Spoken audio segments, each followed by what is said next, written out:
لیل امی دے رہے ہیں صدا، آ گئی فاطمہ، آ گئی فاطمہ۔ محمد وآل محمد، اللهم صل على محمد وآل محمد وعجل فرجهم۔ اعوذ باللہ من الشیطان الرجیم، بسم اللہ الرحمن الرحیم۔ الحمد للہ الذی جعل الحمد مفتاحا لذکرہ وسببا للمزید من فضلہ ودلیلا علی آلائہ وعظمتہ، والصلاة والسلام علی عبدہ وامین وحیہ وخاتم رسلہ سیدنا و مولانا بالقاسم محمد۔ اللهم صل على محمد وعلى محمد وعلى أهل بيته الطيبين الطاهرين الذين أذهب الله عنهم الرجس وطهرهم تطهيرا۔ اللهم صل على محمد وعلى محمد واللعن الدائم على أعدائهم أجمعين، أما بعد فقد قال الله الحكيم في كتابه المجيد: أعوذ بالله من الشيطان الرجيم، وما خلقت الجن والإنس إلا ليعبدون ما أريد منهم من رزق وما أريد أن يطعمون إن الله هو الرزاق ذو القوة المتين۔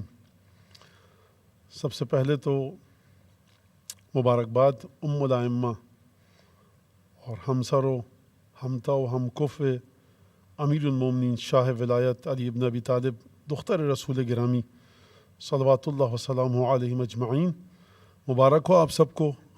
اور یقیناً میں نے ہمیشہ کہا ہے کہ جب کسی گھر میں خوشی ہوتی ہے تو اس گھر کے بڑے چھوٹے سب خوش ہوتے ہیں، تو یقیناً رسول خدا کے گھر میں کل خوشی کا دن ہے، جناب سیدہ کی تشریف آوری کا دن ہے، دنیا میں تشریف لا رہی ہیں جناب سیدہ، لہٰذا یقیناً حضرت حجت کی خوشحالی کا دن ہے کل۔ اور ہم اس سے پہلے کہ تقریر کو میں شروع کروں، فرزند جناب سیدہ سلام اللہ علیہ کہ حضرت حجت صاحب العصر والزمان، ہمارے اور آپ کے آقا اور مولا امام زمانہ کی بارگاہ میں ہدیہ پیش کرتے ہیں۔ اللہم کل ولیک پڑھ کر، اللہم کل ولیک الحجت ابن الحسن صلواتک علیہ وعلی آبائہ فی هذه الساعة وفی کل ساعة ولیا وحافظا وقائدا وناصرا ودلیلا وعینا حتی تسکنہ ارضک طوعا وتمتعہ فیہا طویلا۔ اور تقریر کے شروع میں ہی یہ بات کہہ دوں میں کہ انشاءاللہ مولا کی بارگاہ میں التجا ہے کہ خوشی کا دن ہے، اور جو بڑے بڑے بد مزاج قسم کے، بد اخلاق قسم کے لوگ ہوتے ہیں، ان کے گھر میں جب خوشی ہوتی ہے تو وہ اپنے خادموں کو، نوکروں کو معاف کر دیتے ہیں۔ تو مولا امام زمانہ کریم ابن کریم ہے، اور کرم کی انتہا اور ابتدا انہی پر ہے، تو یقیناً وہ ہم سب کے گناہوں پر قلم عفو کھینچیں گے۔ اور یقیناً ان کی بارگاہ میں التجا ہے کہ اپنی دعاؤں میں ہم سب کو یاد رکھیں، اور اپنی التفات میں، اپنی توجہات میں ہم سب کو یاد رکھیں۔ اور پروردگار عالم سے دعا ہے کہ جناب سیدہ کے صدقے میں جلد از جلد حضرت حجت سلام اللہ علیہ کا ظہور واقع ہو جائے، اور ہم سب کو جو محبت کرتا ہے جناب سیدہ سے، جس کے دل میں رتی برابر بھی جناب سیدہ کی بارگاہ سے اور دہلیز سے تعلق ہے، وہ حضرت حجت کے ظہور کے بعد ان کے انصار و آوان میں شامل ہو، اور یہ تمام مودت اور محبت قبر کی پہلی رات، سکرات کے وقت، حساب کتاب کے وقت، پل صراط پر، تمام مراحل جو ہیں عالم برزخ کے اور عالم دنیا کے کٹھن ترین، ان میں یہ محبت و مودت اس طرح سے ہو کہ ہمارے کام آئے، اور ہم جناب سیدہ کے صدقے میں وارد بہشت ہو سکیں۔ شہزادی کی بارگاہ میں ایک دفعہ درود بھیجیے مل کر، اللہم صل علی محمد وعلی محمد۔ وجود مبارک کے جناب سیدہ،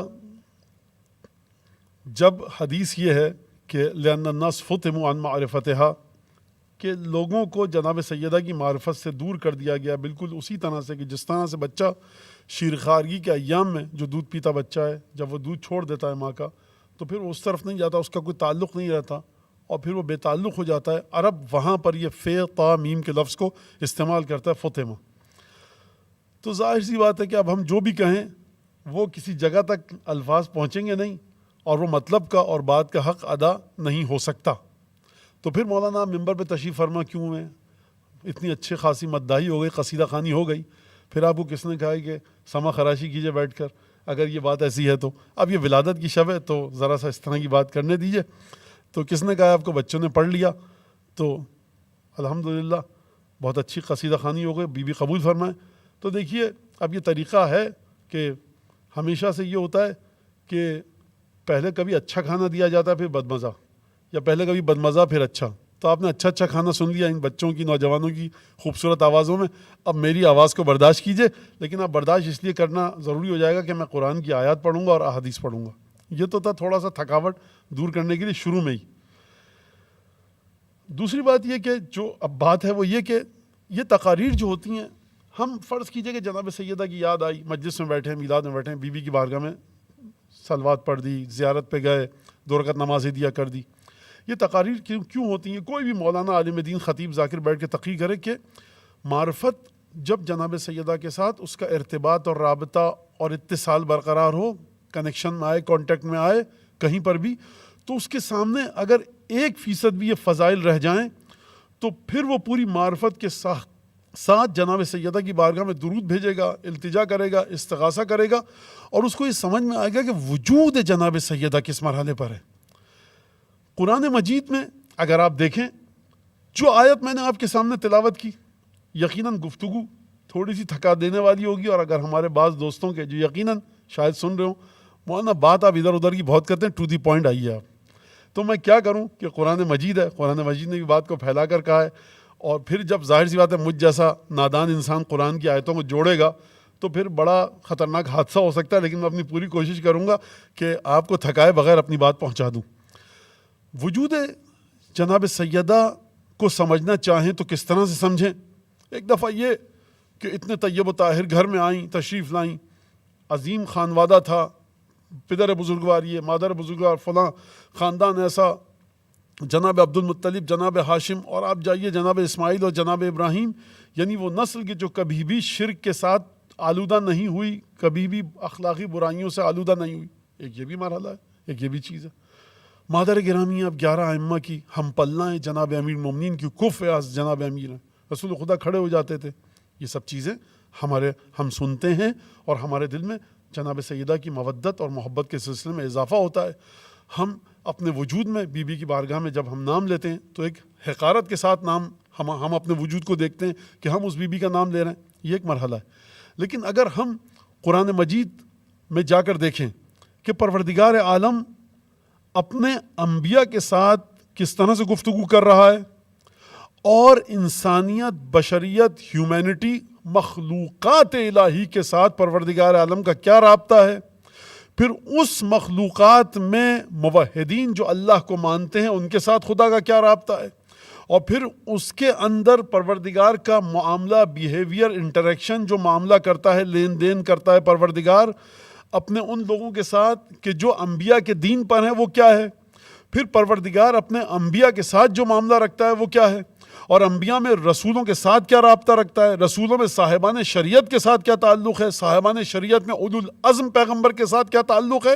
اگر آپ اس پورے سلسلہ گفتگو کو اپنی نظر میں رکھیں تو ہر مرحلے پر گفتگو کا درجہ بلند ہو جائے گا. اگر آپ یہ کہیں ایک شخص جو خدا کو نہیں مانتا، ایتھیسٹ ہے، ملحد ہے، دہریہ ہے، اس کا خدا کے ساتھ کیا رابطہ ہے؟ خدا کی مخلوق ہے، خدا نے اس کو پیدا کیا ہے. سورج اس کے لیے بھی چمکتا ہے، خدا کے لطف سے یہ باہر نہیں جا رہا. یہ بھی پانی پیتا ہے تو پیاس بجھ جاتی ہے، یہ بھی کھانا کھاتا ہے تو بھوک کی آگ ختم ہو جاتی ہے. اس کو بھی خدا اولاد دے رہا ہے. کل جو خدا کو نہیں مانتے، ایک بجلی کڑکے ابھی اور سب کے سب لوگ مر جائیں، خدا کے لیے کیا مشکل ہے. لیکن پروردگار عالم ترحم کے ساتھ، کرامت کے ساتھ رحم کرتا ہے اپنی مخلوقات پر. یہ ترحم کا، کرامت کا سلسلہ مزید آگے بڑھا. پھر موحدین، کیا مطلب موحدین؟ جتنے بھی مذاہب ہیں جو خدا کو مانتے ہیں ان کے ساتھ خدا کا الگ رابطہ ہے. اب وہ جا کر مندر میں ڈوری باندھے یا آپ مسجد میں آ کر نماز پڑھیں، یہ بہرحال میں یہ نہیں کہہ رہا کہ سب مذاہب ایک ہیں. ہر مصیبت ایک عجیب ہے کہ ہر بات پہ توضیح دینی پڑتی ہے. مطلب یہ ہے کہ عالم غیب کی ایک طاقت کو مانتے ہیں، ایک مذہب کو ماننے والے ہیں، ایک دھرم کو مانتے ہیں، کسی کائنات کے خالق کو مانتے ہیں، اس کے مطابق چلنا چاہتے ہیں. آپ کی شریعت الگ، ان کی شریعت الگ، لیکن پروردگار عالم ان پر ایک اپنا خاص کرم کرتا ہے. پھر آئیے وہ جو خالص موحدین ہیں، جو انبیاء الہی کے ادیان کو مانتے ہیں، اور پھر اس میں آئیے جو مومنین ہیں، پھر اس میں آئیے جو اولیاء ہیں، پھر اس میں آئیے خداوند انبیاء ہیں، انبیاء کے اوصیاء ہیں، پھر رسول، ایک اور درجہ بڑھا صاحب شریعت رسول. جناب دانیال نبی ہیں، جناب شموئیل نبی ہیں، جناب ہارون پیغمبر ہیں لیکن صاحب شریعت نہیں، شریعت جناب موسیٰ کی ہے. جب صاحب شریعت نبی تو پھر درجہ اور بڑھا، پھر صاحب شریعت میں اولو العزم پیغمبر، درجہ اور بڑھا، اور پھر صاحب شریعت میں خاتم النبیین. اب آپ بتائیے کہ جو وہاں سے درجہ بڑھے گا اور خاتم النبیین تک جائے گا تو یہ درجہ کیا بڑھا ہے؟ ہوا میں پروردگار عالم نعوذ باللہ من ذالک نستجیر باللہ، کیا پروردگار لغو اور ابز باتیں کر رہا ہے، ہوا میں تیر چلا رہا ہے؟ یہ درجات بڑھتے اس وقت ہیں کہ جب عبادت مختلف ہو، جب عبادت کا درجہ بالا تر ہوگا تو پھر وہاں سے انعام اور الطاف بھی سمجھ میں آئے گا. یہ انعام اور الطاف کی جو بات کی عربی میں اس کو کہتے ہیں براعت استحلال، یعنی میں نے اشارہ کر دیا کہ میں گفتگو کو کس طرف لے کر جانے والا ہوں. اور یہاں پر جو ذوق رکھتے ہیں میں ان سے جو سننا جو بھی کہ جب کربلا میں داخلہ شاہدی ہوا، دشت بلا نمونہ خلد بری ہوا، تو کربلا کی برات استحلال میر انیس کا یہ مرثیہ ہے، اس کو پڑھیں. کیا مطلب؟ یعنی جو آگے واقعات ہونے والے ہیں اس کو تمام واقعات کو بڑی خوبصورتی کے ساتھ قلم بند کرنا. تو میں نے اگر یہاں تک بات کہہ دی کہ پروردگار عالم کا کرم لطف بڑا مختلف ہوتا ہے.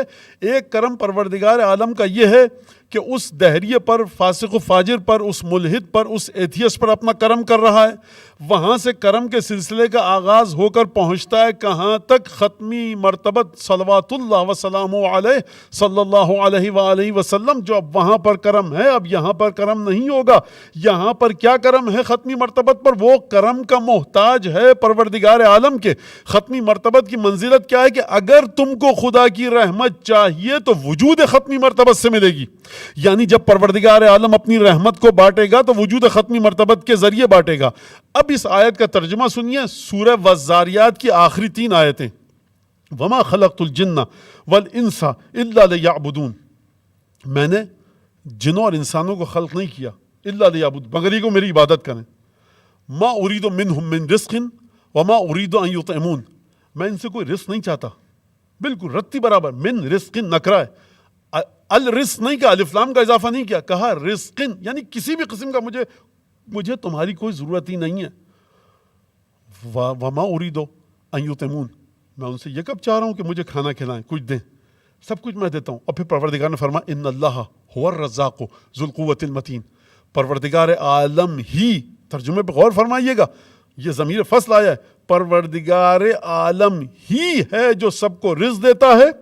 ذو القوة المتین، وہ صاحب طاقت ہے. کس طرح کی طاقت ہے؟ جو بڑی مضبوط طاقت ہے، جس میں کوئی رخنہ نہیں ڈالا جا سکتا، جس کے اندر پینیٹریشن نہیں ہو سکتا، جس کی سیکیورٹی کو کوئی بریچ نہیں کر سکتا. بچوں کے الفاظ میں دہرا رہا ہوں، رخنہ، شگاف، خدشہ وارد نہیں کر سکتا. پروردگار اگر کہہ دیتا کہ میں سب کو رزق دیتا ہوں، وَإِنَّ اللَّهَ هُوَ الرَّزَّاقُ ذُو الْقُوَّةِ، پروردگار عالم بہت صاحب طاقت ہے، تو پھر کہنے کی ضرورت نہیں تھی کہ اس کی طاقت بڑی مضبوط ہے. اس کا مطلب کیا ہے؟ اس کا مطلب یہ کہ جب وہ رزق دینے پر آتا ہے، خوب توجہ کیجئے گا، تو تم اس کے دیے ہوئے رزق کو دیکھ کر سمجھتے ہو کہ بڑا کمزور رزق ہے.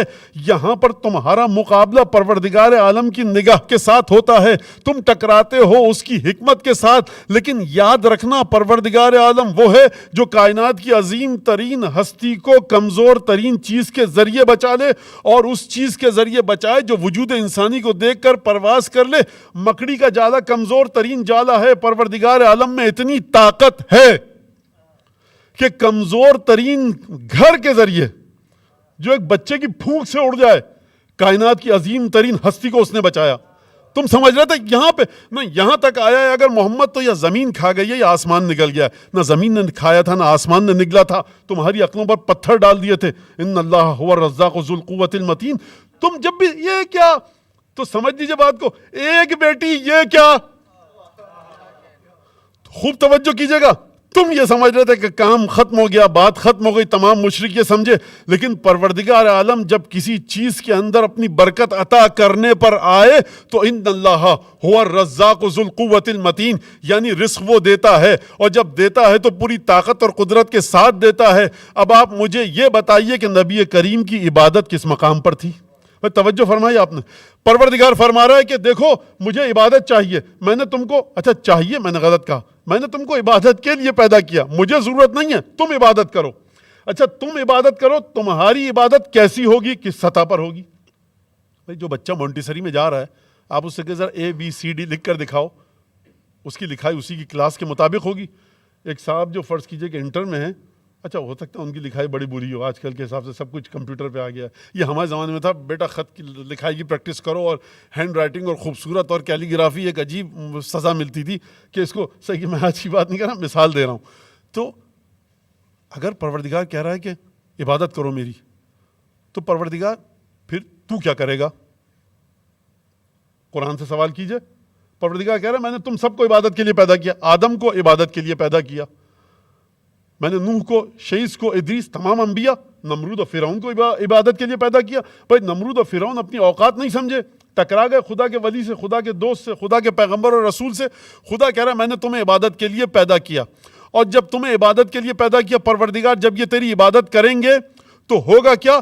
تو قرآن نے آواز دی, دیکھو الیہ یصعد الکلم الطیب والعمل الصالح یرفعہ.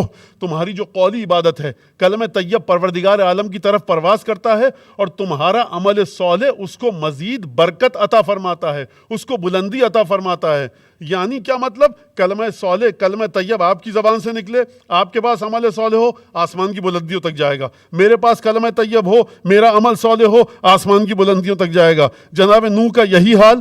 ختمی مرتبت کی زبان سے جو کلمہ طیب نکلے گا اور عمل صالح کریں گے ختمی مرتبت, تو وہ جائے گا کہاں تک؟ آیت نے یہ نہیں بتایا کہ جب عمل صالح وہاں تک جائے گا تو لوٹ کر نیچے آئے گا کیا. پر عجیب گفتگو ہے بڑی قرآن نے جو اس پیرائے میں کی ہے.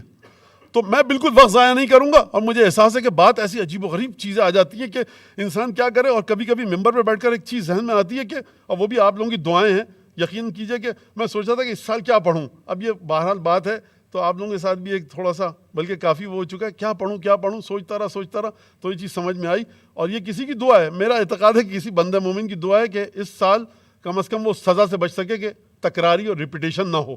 تو پروردگار عالم نے آپ میں سے کسی کی دعا سنی تو میں نے جا کر دیکھا تو یہ قرآن کی آیت ہے, میرا اس میں کوئی ہنر یا کمال, صرف قرآن کی آیتوں کو جوڑ کے میں آپ کے سامنے پیش کر رہا ہوں. اب سوال یہ, رسول خدا کی عبادت کہاں تک گئی؟ سوال تو ہے نا, قرآن سے کیا جا سکتا ہے. تو پروردگار عالم نے کیا کہا؟ مجھے آپ یہ بتائیے کہ جب پروردگار عالم نے رسول خدا کو بھیجا تو کیا کہہ کر بھیجا؟ جب رسول خدا دنیا میں تشریف لا رہے ہیں, وَمَا أَرْسَلْنَاكَ إِلَّا رَحْمَةً لِّلْعَالَمِينَ, حبیب ہم نے تمہیں رحمت للعالمین کے سوا کچھ بنا کر نہیں بھیجا. دیکھو حبیب, ہم نے تمہیں کیا بنا کر بھیجا؟ ہم نے تمہیں داعیا الی اللہ باذنہ وسراجا منیرا. ہم نے تمہیں کیا بنا کر بھیجا؟ ہم نے تمہیں بنا کر بھیجا بشیر, نذیر, روشن چراغ. یہ میں جلدی جلدی آیت کا ترجمہ آپ کے سامنے پیش کر رہا ہوں. یہ سب چیزیں بنا کر بھیجی. کس طرح سے بنا کر بھیجی؟ قرآن جب اتر رہا ہے تو رسول خدا فرما رہے ہیں قرآن اترنے کے دوران, دیکھو تم خدا کی محبت چاہتے ہو, فاتبعونی, میری اتباع کرو. میری اتباع کی برکت جانتے ہو کیا ہے؟ خدا تمہیں چاہنے لگے گا. یہ سب قرآن میں باتیں ہیں کہ نہیں ہیں؟ تو یہ ہو رہی ہیں. اس سے بڑھ کر درجہ آپ کو چاہیے کیا؟ ما آتاکم الرسول فخذوہ وما نہاکم عنہ فانتہوا. جو اللہ کا رسول دے دے اس کو لے لو, جس سے روک دے اس سے رک جاؤ. یہ سب قرآن کی آیتیں ہیں کہ نہیں ہیں؟ تو یہ کیسے مل گئی رسول اللہ کو؟ کوئی مقام ہوگا, کوئی عبادت ہوگی. اب اس سے بڑھ کر کیا مقام ہے آپ بتائیے؟ میں بھی بیٹھا ہوں صبح تک, آپ بھی بیٹھے ہیں صبح تک. پروردگار دینا کیا چاہتا ہے؟ کہتا ہے سورہ اسراء میں سبحان الذی, آیت بڑی عجیب ہے, واقعاً سبحان الذی اسری بعبدہ لیلا من المسجد الحرام الی المسجد الاقصی الذی بارکنا حولہ. ماشاء اللہ سے صاحبان اعضاء یہاں پر ہیں سب آپ لوگ, اور مجھے ڈر لگتا ہے کبھی میں آیت پڑھوں. اب یہ دیکھیے 20 جمادی الثانی کی شب ہے, اس لیے میں سب باتیں کرنے دیجیے کہ مولانا آیت آتی ہے آگے, بات پوائنٹ پہ آئیے, آپ پوائنٹ پہ آئیے. کیا ہے آیت؟ ہم کو آتی ہے, بہت دفعہ سن چکے ہیں. کام کی بات کریں, آیت پڑھ کر وقت ضائع مت کریں ہمارا. ہم کو آیت آتی ہے تو سب کو آتی ہے, بچوں کو بھی بڑوں کو بھی, مجھے پتا ہے. تو پروردگار نے فرمایا سبحان الذی اسری بعبدہ. سبحان, مفسرین نے سبحان کے لفظ پہ کیا کیا گفتگو کی ہے. اسرا کا معنی, وہ سب باتیں کر کے میں آپ کو تھکانا نہیں چاہتا, آپ کو سب پتہ ہے. الحمدللہ ایک نعرہ حیدری کے ذریعے مومنین سمجھ لیتے ہیں بہت سی باتوں, کہتے ہیں بس مولانا نے کہا ہے, مولانا ٹھیک ہے آگے بڑھیے. اب تو پاک ہے وہ ذات سبحان الذی اسرا. اسرا یعنی سیر, یعنی کیا مطلب؟ سیر کروانا رات کے وقت, ایک رات میں لے کر گئی. کہاں تک؟ آپ سب کو پتہ ہے, مسجد حرام سے مسجد اقصیٰ تک. کہ مسجد اقصیٰ کیا؟ بارکنا حولہ, ہم نے اس کے اطراف میں چیزوں کو مبارک کیا تھا. بڑی عجیب کوڈ ورڈ میں خدا نے بات کی ہے. کیوں کیا تھا؟ لنُریَہُ من آیاتنا, تاکہ اپنی کچھ آیتیں اس بندے کو اپنے دکھا سکیں. لنُریَہُ من آیاتنا, ہم دکھا سکیں. پروردگار یہ تیرا بندہ جب تو نے بھیجا, اب مسلمان نقل کرتے ہیں ہمارے, بہت اچھی حدیث ہے کہ جب حلیمہ سعدیہ کے قبیلے میں گئے رسول خدا, تو ہمارے قبیلے میں عجیب برکت آ گئی. قحط کا زمانہ بھی تھا, گھاس پھوس نہیں ہوتی تھی, میرے قبیلے کی بکریاں چڑھنے جاتی تھیں تو بھوکی آتی تھیں, لیکن میری بکریاں پیٹ بھر کے آتی تھیں, اور دودھ جتنا میرے گھر کی بکریوں میں نکلتا تھا کسی اور کی بکریوں میں نہیں نکلتا تھا. اور میں نے اس بچے کو جب بھی سو کر اٹھتے ہوئے دیکھا تو بچوں کے چہرے پر ایک مثلاً فرض کیجئے کہ جو چیزیں ہوتی ہیں, منہ دھلاتی ہے, ماں گندا ہو رہا ہے, منہ آنکھوں میں کچھ, اور ایک عجیب سلسلہ منہ. میں نے کبھی اس بچے کو بنانے سنوارنے کی ضرورت نہیں تھی. تو یہ ابھی بچہ ہے, بقول آپ حضرات کہتے ہیں کہ ابھی نہ نبوت کی خبر تھی, نہ رسالت کی, نہ کچھ تھا, تو یہ ابھی اس مقام پر ہے. اب یہ پروردگار عالم, اس کو تو نے رحمت للعالمین بھی کہہ دیا, سراج منیر بھی کہہ دیا, بشیر بھی کہہ دیا, نذیر بھی کہہ دیا, داعیا الی اللہ باذنہ و سراجا منیرا بھی کہہ دیا. حد سے بڑھ کر یہ بات, حد سے بڑھ کر اس معنوں میں نہیں کہ اپنے دقیق پریسائز عقلی, مطلب اس کے بعد کوئی بات نہیں ہے کہ دیکھو تم اس رسول کی پیروی کرو, میں تم سے محبت کروں گا. یعنی اس رسول کے ہر عمل کا تعلق عالم غیب سے نہیں ہے. عالم غیب کی بنیادی ترین حقیقت ذات پروردگار کی مرضی سے ہے. یہ رسول جس طرح سے مسواک کرے تم اس طرح سے کرو, خدا خوش ہوگا. یہ رسول دائیں کروٹ پہ ہتھیلی کو دائیں رخسار کے نیچے رکھ کر سوئے, تم بھی سو, ہم تمہاری نیند سے خوش ہوں گے. یہ جس طرح پانی پیے تم پانی پیو, ہم خوش ہوں گے. اب پروردگار یہ آسمانوں میں لایا دینا چاہتا کیا ہے تو؟ اب یہاں سے چلیے چھٹے امام کی بارگاہ میں. اب ہم کیا کریں, ہماری پنڈلی ٹوٹتی ہی در اہل بیت پہ جا کے ہے. دنیا سے کہیں بھی گھوم کے آ جائیں, وہاں پہ جب ہم دھپ سے گرتے ہیں تو پھر آگے نہیں جاتے. ہم کیا کریں صاحب؟ فرمایا عجیب واقعہ ہے. کانت یقبل فاطمہ, بہت کثرت کے بوسے لیتے تھے جناب سیدہ کے, چومتے تھے. وکان یکسر التقبیل, یا کان یکسر تقبیلہ, بہت کثرت کے ساتھ چومتے. فعاتبت ہو, کسی, اب ظاہر سی بات ہے کہ جو ازواج تھیں گھر میں وہ سیکھنا چاہتی تھیں کہ بھائی اتنا, انہوں نے فعاتبت ہو, یہ کیا اتنا زیادہ کیوں چوم رہے؟ رسول خدا نے کہا یہ کیا بات کی؟ لما اسری بی الی السما مر بی جبرائیل الی شجرۃ صلوات اللہ. یعنی اس کے بعد نہ میری اوقات ہے, اور واقعاً شہزادی صدیقہ کبریٰ صلوات اللہ وسلام علیہ, حدیثیں ایسی ہیں کہ انسان پڑھے تو حرکت قلب بند ہو جائے شہزادی کے فضائل میں. یعنی رسول خدا نے یہ نہیں کہا, جب پوچھنے والے نے اعتراض کیا, کہا کہ اما تعلمین, کیا تم نہیں جانتی ہو یہ میری بیٹی ہے؟ کیا تم نہیں جانتی ہو خدیجہ کون, یہ بیٹی, کیا اس سے میری نسل چلی؟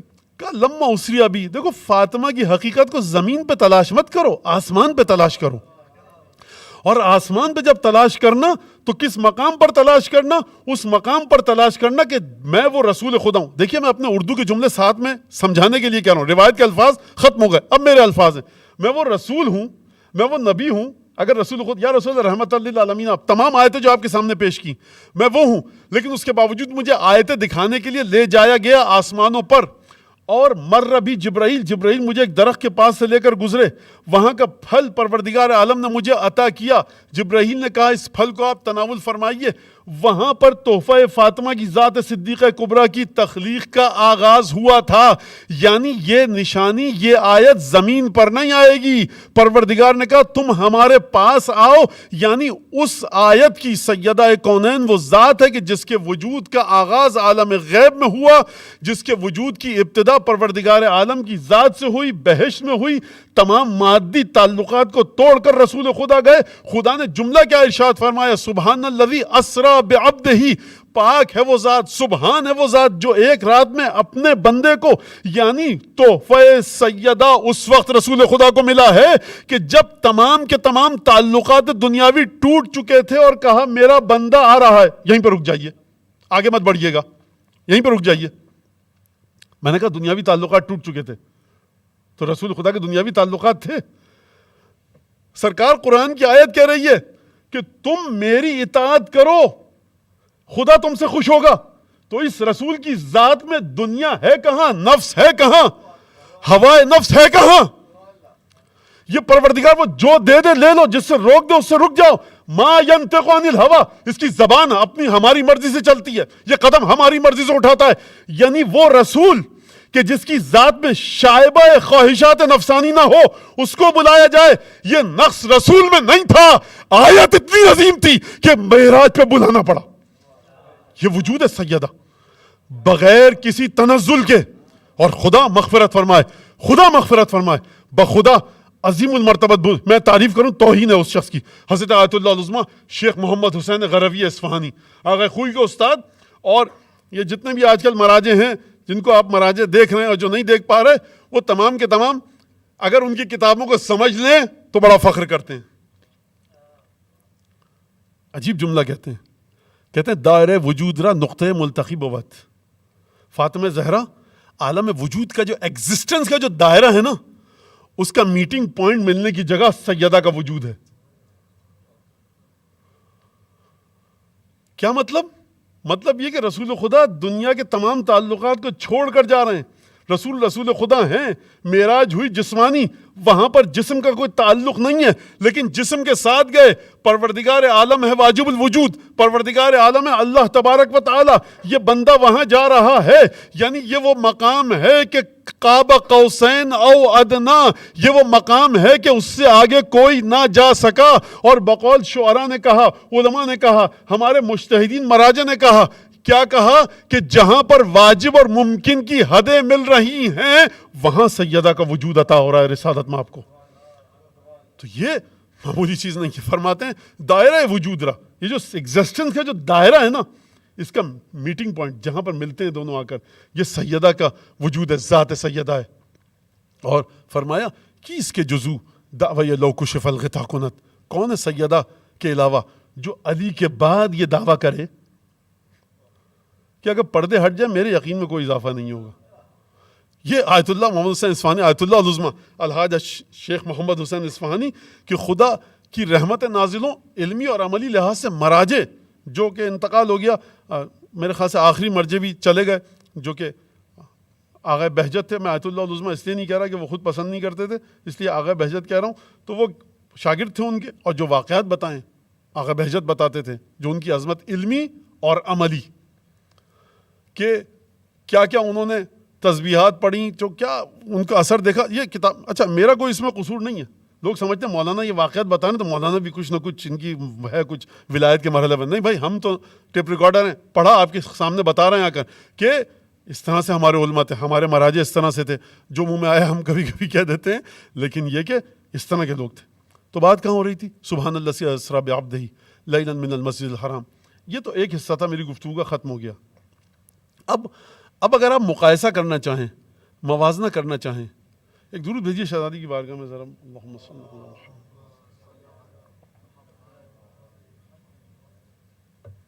اچھا اب ایک سوال یہاں پر ہے. اچھا تو کیا ہو گیا؟ ہم تو مانتے ہیں نا بی بی کو, معراج میں ہو یہ ہو کہیں بھی, ہم مانتے ہیں. اس کا فائدہ کیا ہے؟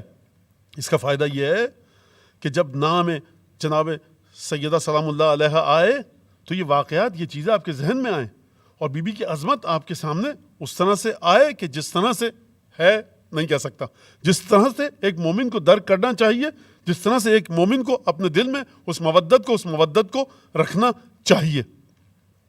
اب یہاں سے بات آئی ہے عبادت کی. میں نے آیت پڑھی آپ کے سامنے کہ میں نے تمہیں اس لیے خلق کیا کہ تم میری عبادت کرو. تو رسول خدا کی عبادت کیا تھی؟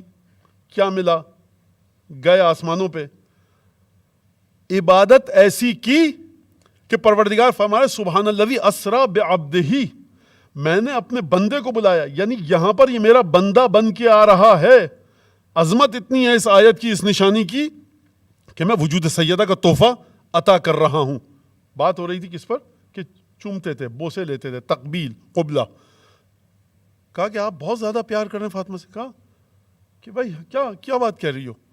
لما اسری ابھی, جب آسمان پہ گیا ہوں میں, الی السماء مر بی جبرائیل بشجرۃ, ایک درخت کے پاس سے گزرے, شجرہ طوبہ, وہاں سے وہ پھل ملا.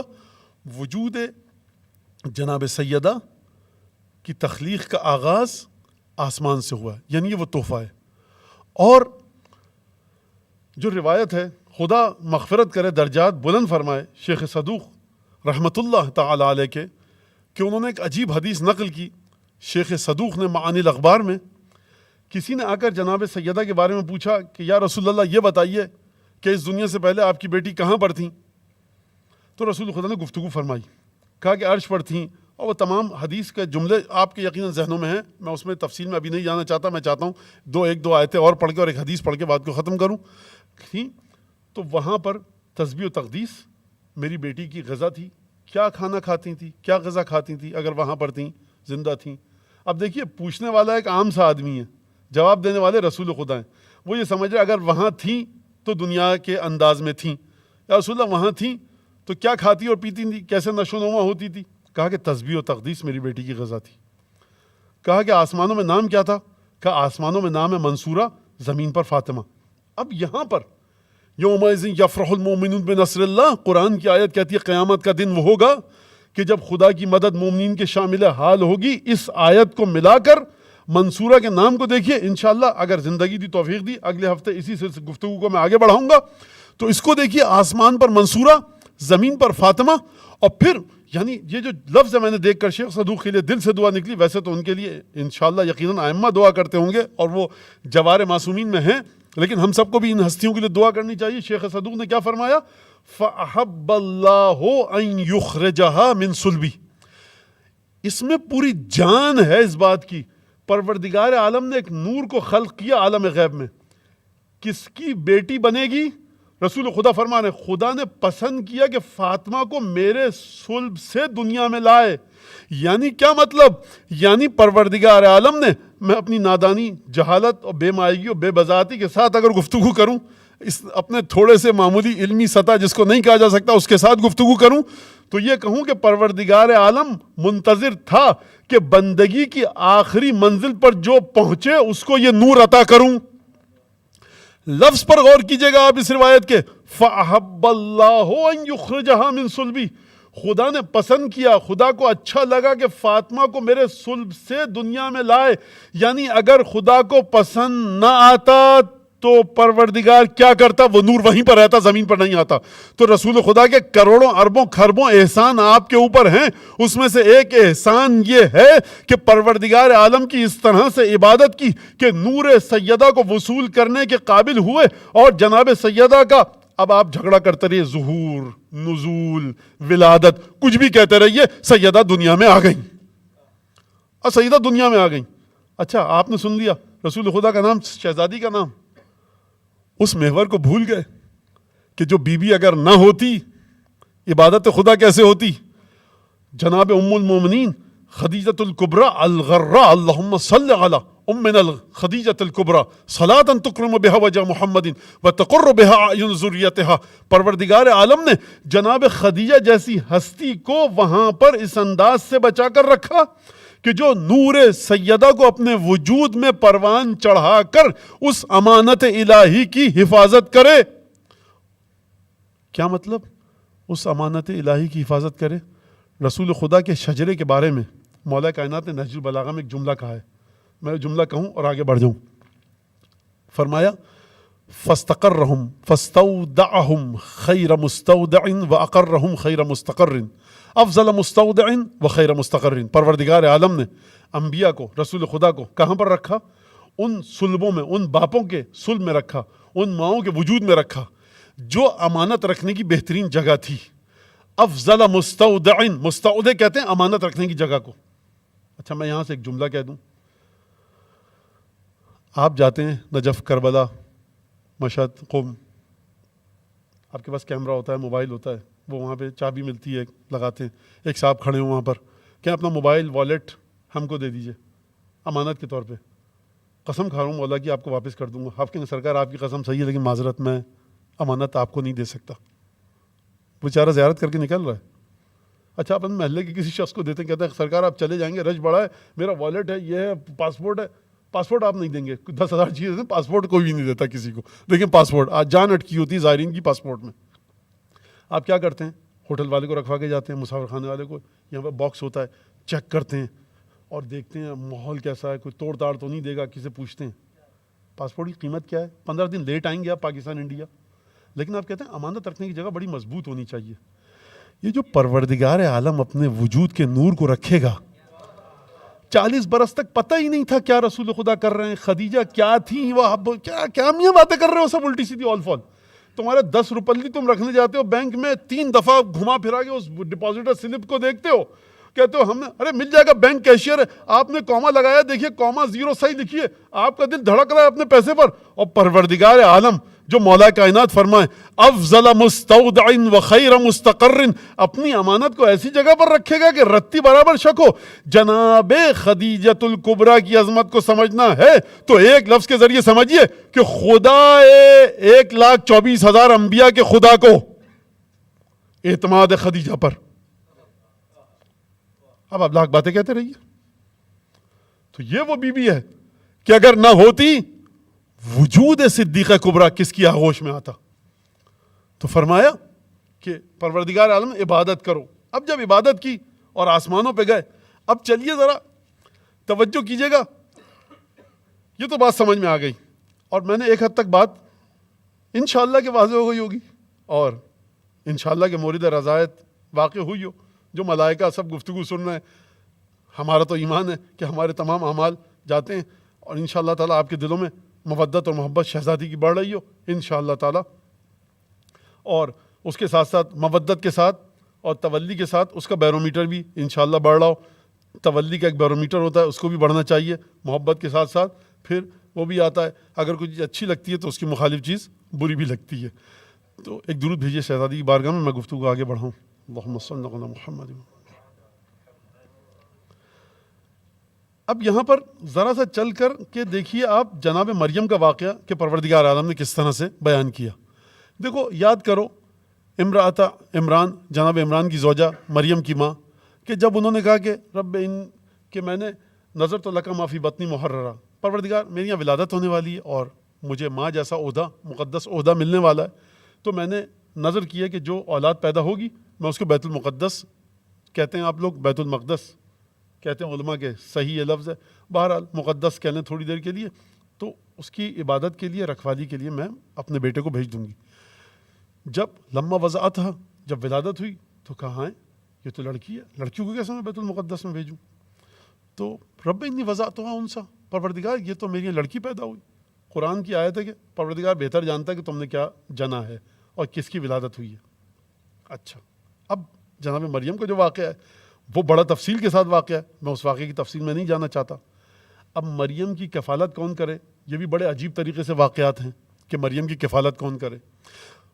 قصہ مختصر یہ کہ جب انہوں نے کہا کہ ٹھیک ہے اب یہ لڑکی پیدا ہوئی، نظر تو میری تھی، تو جناب مریم کے جو خالو تھے، معذرت جناب مریم کے جو بہنوئی تھے جناب زکریا، خوب رشتے کو ذہن میں رکھیے گا، جناب مریم کے بہنوئی جناب زکریا، تو ان کے حوالے کر دیا گیا کہ بیت المقدس میں چلی جائے گی یہ بچی اور وہاں عبادت کرے گی، اور تمام چیزوں کا آپ دیکھیے گا پیغمبر ہے خدا کے، ان سے بڑھ کر کون اعتماد والا۔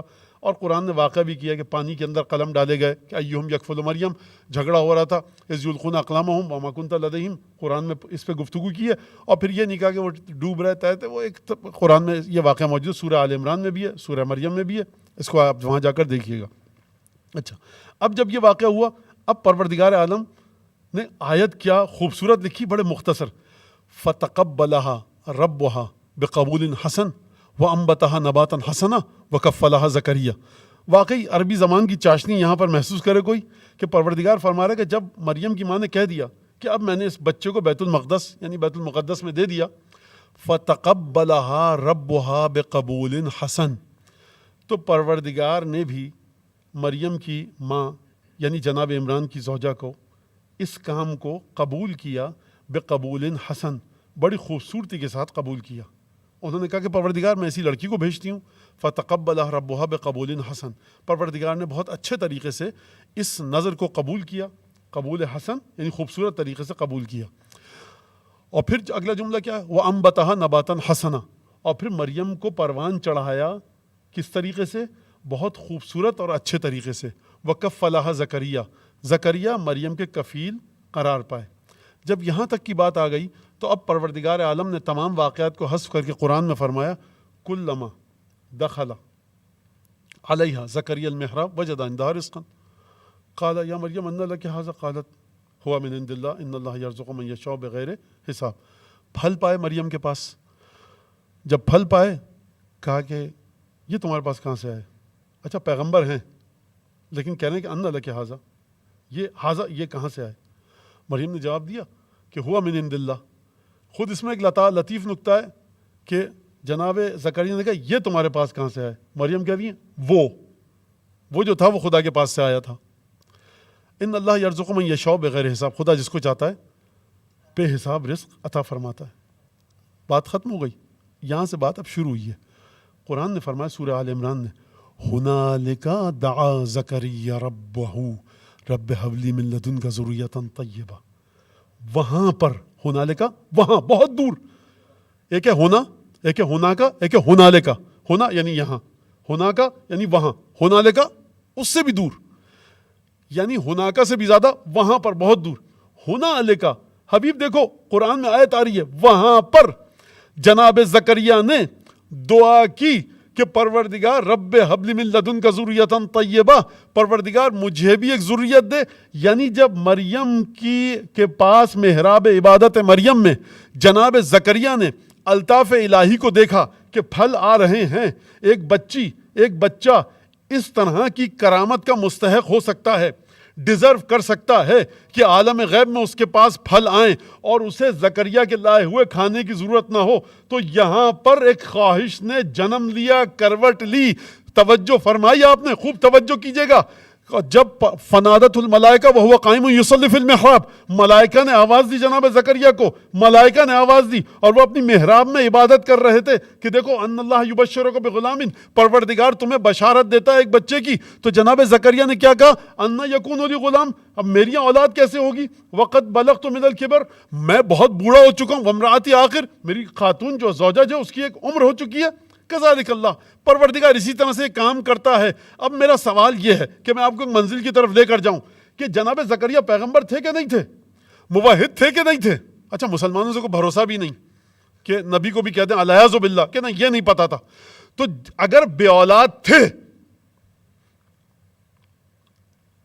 ریئلائز کیا تھا یا نہیں کیا تھا کہ میری اولاد نہیں ہے؟ اب تک دعا کیوں نہیں مانگی تھی؟ قرآن کے الفاظ ہیں، میں تو قرآن کے الفاظ آپ کے سامنے پیش کر رہا ہوں. قرآن کہہ رہا ہنالک دعا زکریا ربہ، وہاں پر خدا سے دعا کی زکریا نے، رب ھب لی من لدنک ذریۃ طیبہ. قرآن نے اچھے الفاظ میں 3 انبیاء کی، جہاں تک میں دیکھ پایا، سلیمان اور داؤد، ابراہیم اور اسماعیل، زکریا اور یحییٰ، یہ 3 انبیاء کی اولادوں پر گفتگو کی ہے کہ خود اس پر گفتگو جناب سیدہ کی عظمت اور مقام کو واضح کرتی ہے، کیونکہ اولاد پیغمبر ہے نا جناب سیدہ. تو جناب زکریا کے پاس کیا اولاد نہیں تھی، اب تک کیوں دعا نہیں کی؟ اس کا مطلب ہے کہ جب مریم کی عمر کو دیکھا، مریم پر نازل ہونے والے الطاف کو دیکھا، طرح طرح کے پھلوں کو دیکھا، اس کا مطلب یہ ہے کہ خدا ایک انعام کر سکتا ہے. پروردگار مجھے بھی ایسی اولاد دے دے. تو کل تک کیوں نہیں کہا؟ نعمت کو دیکھ کر عبد خدا ہے، خدا کا بندہ ہمیشہ نعمتوں کو دیکھ کر خدا کی بارگاہ میں امیدوار ہوتا ہے، چاہے زکریا بھی ہو.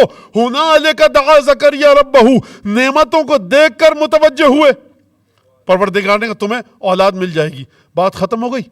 اچھا نعمتوں کو دیکھ کر متوجہ ہوئے. مجھے آپ یہ بتائیے کہ رسول خدا نے کسی نعمت کو دیکھ کر سیدہ کو طلب کیا تھا؟ ہو سکتا ہے کہ یہ بات بڑی عجیب سی لگے آپ کو. روایت ہمارے پاس ہے ایک روایت، یہ کہتی ہے کہ جب میرا بندہ میرے ذکر میں اتنا ڈوب جائے کہ مجھ سے مانگنے سے غافل ہو جائے، میں اسے وہ دیتا ہوں کہ جو نہ کسی آنکھ نے دیکھا ہو، نہ کسی کان نے سنا ہو، نہ کسی بشر کے ذہن پر خطور کیا ہو. عبودیت ختمی مرتبہ زکریا والی ہے. کسی کے گھر میں گئے، دیکھا پھل آئے ہوئے، پروردگار مجھے بھی ایک اولاد دے. اولادیں تو پہلے سے مل رہی ہیں.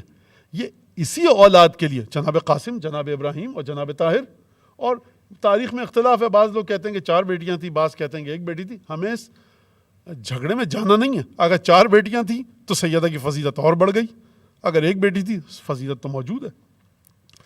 تو اب میرا سوال آپ سے ہے کہ جناب زکریا کی جو عبودیت اور بندگی تھی وہ رسول خدا والی تھی، رسول خدا کی زکریا والی تھی کہ نعمتوں کو دیکھ کر متوجہ ہوں خدا کے کرم کی طرف، یا نہیں وہ والی تھی کہ جب میرا بندہ عبادت کے دوران میرے ذکر میں اتنا ڈوب جائے کہ مجھ سے اپنی حاجتیں مانگنا ختم کر دے میرے ذکر کی وجہ سے، تو اسے میں وہ چیز دیتا ہوں کہ نہ کسی آنکھ نے دیکھی ہو، نہ کسی ذہن پر اس کا خیال گزرا ہو، اور نہ کسی کسی کے کانوں تک وہ بات پہنچی ہو وہ چیز دیتا ہوں کہ جو کسی کے پاس نہیں ہوتی. اب جناب ختمی مرتبت صلی اللہ علیہ وآلہ وسلم جو عبادت فرما رہے ہیں تو پروردگار عالم فرما رہا ہے سبحان الذی اسریٰ بعبدہ، یعنی عبودیت مطلقہ کے مرحلے پر ہیں. رسول خدا کی زندگی میں نہ قرآن نے کہیں ذکر کیا نہ حدیث نے کہیں ذکر کیا. ہنالک دعا زکریا، وہاں زکریا نے دعا کی. رسول خدا کے بارے میں یہ نہیں ہے، بلکہ جب اس مقام پر آئے تو جناب جبرائیل آئے اور جناب جبرائیل نے کہا یا محمد تتہیا و تتاہب، محمد اب تیار ہو جاؤ، مہیا کر لو لتحفۃ الرب، اپنے آپ کو رب کے تحفے کے لیے. کہا وما ہیا، یہ تحفہ ہے کیا؟ کہا مجھے نہیں پتا، تحفہ ملے گا. یعنی رسول خدا کی عبادت کا مرحلہ یہ ہے کہ مسلسل عبادتیں اس انداز سے کر رہے ہیں کہ رحمت للعالمین بھی ہیں، بشیر بھی ہیں، نذیر بھی ہیں، ما آتاکم الرسول فخذوہ کی منزل پر ہیں، تمام کے تمام مقامات ہیں، وما ینطق عن الہویٰ کی منزل پر ہیں. اس کے باوجود فنائے ذات پروردگار میں اس طرح سے ہیں کہ کسی نعمت کے وصول کے لیے توجہ نہیں ہے. خوب توجہ کیجئے گا، شیخ صدوق کا احسان ہے ہم پر، اور اس سے بڑھ کر چھٹے امام کا فَأَحَبَّ اللَّهُ أَن يُخْرِجَهَا مِن صُلْبِهِ، پروردگار نے پسند کیا کہ میرے صلب سے بھیجے. میں نے دعا نہیں کی تھی، یہ روایت کے الفاظ نہیں ہیں، یہ میں نے اضافہ کیا. رسول خدا کی دعا نہیں ہے، بلکہ پروردگار عالم نے عبودیت کو دیکھ کر بلایا. اور خدا مغفرت کرے اس مفسر عظیم کی جس نے عجیب جملہ فرمایا جب گیا پروردگار عالم معراج پر لے کر. آخری آیت کا آخری ٹکڑا کیا ہے؟ آخری آیت کا آخری ٹکڑا ہے کہ جب سبحان الذی اسریٰ معراج پہ لے کے گیا پروردگار عالم رسول خدا کو، بات ختم ہو گئی تو آیت کا آخری ٹکڑا یہ ہے کہ السمیع البصیر، پروردگار بہت سنتا بھی ہے اور بہت اچھی طرح سے دیکھتا بھی ہے. مفسر نے فرمایا، عظیم مفسر پروردگار درجات بلند کرے، انہوں نے فرمایا کہ یہاں پر کہنا یہ چاہیے تھا خدا کو ان اللہ هو القدیر، اٹھا کر لا رہا ہے اپنے بندے کو دنیا سے لے کر آخرت کی طرف، تو قدرت اور طاقت کی بات ہے یا سماعت اور بصارت کی؟ صاحب آپ کہتے ہیں کہ میں اس گاڑی کو دھکا لے کے پہاڑ کی چوٹی تک لے کے چلا گیا، کہتے ہیں میں بہت اچھی طرح سنتا ہوں اور دیکھتا ہوں. آپ کو یہ کہنا چاہیے میں اچھی طرح سنتا ہوں اور دیکھتا ہوں، یا آپ کو یہ کہنا چاہیے کہ مجھ میں بڑی طاقت ہے؟ جب پروردگار عالم عالم مادے سے، عالم رنگ و بو سے اپنی بارگاہ میں بلا رہا ہے جسم اور روح کے ساتھ، تو کہنا تو یہ چاہیے تھا نا کہ علم تعلموا، تم لوگ نہیں جانتے کہ ان اللہ علی کل شیء قدیر، پروردگار ہر چیز پر قادر ہے، پروردگار کی ذات میں بڑی طاقت ہے. پروردگار نے کہا کہ پروردگار سماعت اور بصارت رکھتا ہے، دیکھتا بھی ہے ہر چیز کو سنتا بھی ہے. یہاں سے ہمارے مفسرین نے کہا کہ اس کا مطلب یہ ہے کہ معراج سے پہلے جو مناجات تھی، زبانی عبادت، خدا اس کو سن بھی رہا تھا، اور جسمانی عبادت جو رسول خدا کر رہے تھے اس کو دیکھ بھی رہا تھا. تب جا کر یہ چیز ملی. اچھا اب ایک اور آیت پڑھ کر بات کو ختم کر دوں اور ایک حدیث پڑھوں، پھر وقت نکل رہا ہے، 10 منٹ اور ہیں 1 گھنٹہ ہونے میں، البتہ تو 1 گھنٹہ ہونے میں 10 منٹ ہے، تقریر ختم ہونے میں 10 منٹ نہیں ہے. پروردگار عالم فرماتا ہے قرآن مجید میں کہ دیکھو ان الصفا والمروۃ من شعائر اللہ فلا جناح علیہ یطوف بہما ومن تطوع خیرا فلا جناح علیہ. اور پھر فرمایا کہ دیکھو ان اللہ شاکر علیم، کہ دیکھو صفا مروہ 2 پہاڑیاں ہیں، خدا کے دین کی نشانیاں ہیں. یہ تم میں جو عمرے پہ جائے، حج پہ جائے تو اچھا ہے کہ ان کی طواف کرے، 7 چکر لگاتے ہیں، ہم لوگ سعی کہتے ہیں اس کو، اس جگہ کو مسعی کہتے ہیں. صفا سے مروہ، مروہ سے صفا 7 چکر لگتے ہیں جناب حاجرہ کی یاد میں، اور یہ سب کام انجام دیا جاتا ہے. اور اگر سعی نہ کی جائے تو پھر وہ حج اور عمرہ بڑا مشکل میں آ جاتا ہے. تو پروردگار یہ فرما رہا ہے، یہ آپ کو پتہ ہے، مجھے یہاں نہیں رکنا. پھر فرمایا پروردگار عالم نے کہ ومن تطوع خیرا، جو کوئی بھی بھلائی کا کام کرے نیک، فإن اللہ شاکر علیم. خوب توجہ کیجیے گا، من تطوع خیرا فإن اللہ شاکر علیم. تطوع یعنی خود اس کے دل میں آئے، واجب نہیں ہو، کوئی بھی تم اچھا کام کرو، ابتداءً آغاز کرو اچھا کام، کوئی بھی بہت قربت کے ساتھ، خوشی کے ساتھ، رضا و رغبت کے ساتھ، قربتاً الی اللہ، خیراً کوئی بھی خیر کرو تو دیکھو خدا تمہارا شکریہ بھی ادا کرے گا اور خدا تمہاری نیت کا علم بھی رکھتا ہے. فإن اللہ شاکر علیم، خدا شکریہ بھی ادا کرتا ہے. شاکر مطلب شکریہ ادا کرنا، علیم یعنی علم رکھنا. خدا نے کیا کہا؟ صفا و مروہ سے بات شروع کی، کہا کہ دیکھو جب جاتے ہو تو چکر کاٹا کرو، عبادت ہے، یہ خدا کے دین کی نشانیاں ہیں. اور پھر خدا نے ایک کلی، ایک مکمل قانون دیتے ہوئے کہا ومن تطوع خیرا. دیکھو یہ صفا مروہ کی بات نہیں ہے صرف، کہیں پر بھی تم کسی بھی حالت میں کوئی بھی نیک کام کرو تو خدا تمہاری نیتوں کو دیکھے گا کہ تم نے وہ نیک کام کس نیت سے کیا. نیت کو دیکھے گا تو خدا تمہارا شکریہ بھی ادا کرے گا. اور گھبرانا مت, اگر اچھی نیت سے کوئی نیک کام کر رہے ہو, دنیا والے کیا کہیں گے, ہم دیکھ رہے ہیں کہ نہیں دیکھ رہے, ہمارے ملائکہ دیکھ رہے ہیں, گھبرانا مت. خدا تمہاری نیت اور اس کام کا شکریہ بھی ادا کرے گا, اور خدا تمہاری نیت کا علم بھی رکھتا ہے. کہیں پر کوئی نیک کام کرو. بات سن لی آپ نے, آیت سن لی. اب میرا سوال کہ جب پروردگار کہہ رہا ہے کہ تم سب کو عبادت کے لیے پیدا کیا, آپ نیک کام کریں, خدا آپ کا شکریہ ادا کرے گا, نیت سے بھی واقف ہے.